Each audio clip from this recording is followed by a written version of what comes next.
On today's video, I'm going to share my custom Framemeister profiles for the Sega Genesis using RGB Scart cables. First, you'll need a Model 1 or Model 2 Genesis, a Sega Nomad handheld, or a Sega CDX system. The Genesis 3 does not output RGB without modifications.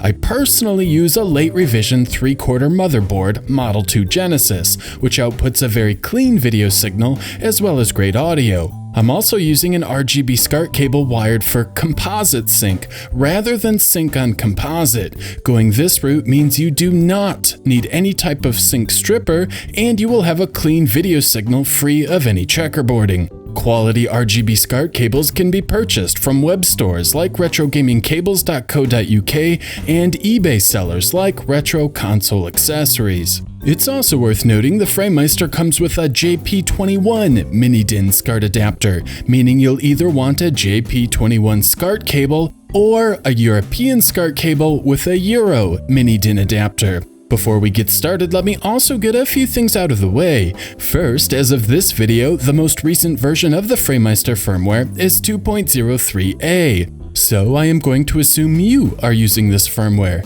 Next, you should reset all of your settings by going to Data Reset from the Framemeister menu. This should reset everything to their default values, but won't change any of your previously saved profiles. Next, I'm going to offer 3 different profiles, beginning with 2 1080p profiles and then a 720p profile. Now, I do have some personal preferences, including a 1:1 pixel ratio over a 4:3 aspect ratio. I also prefer perfect integer scaling, which means some compromises will be made. First up is a 1080p 5x scale. This will crop off the tops and bottoms of the game image, but will give us perfectly even rows of pixels. So with that, here are my 1080p 5x settings.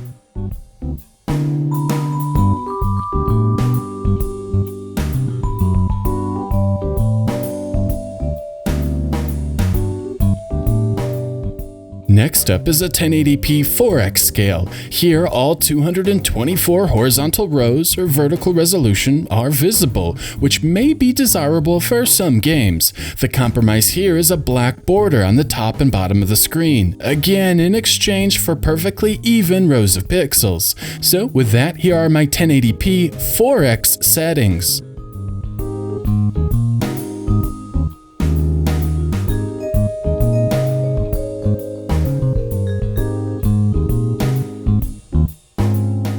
Last, let's move on to my 720p profile. This may be useful if your television only supports 720p resolutions. If you're like me and can only capture 60 frames per second video at 720p, and of course, 720p is preferable if you're a scanline aficionado. Again, this is a 720p 3x scale. Here, all 224 horizontal rows or vertical resolution are visible. Again, the compromise here is a black border on the top and bottom of the screen, in exchange for perfectly even rows of pixels. So with that, here are my 720p 3x settings.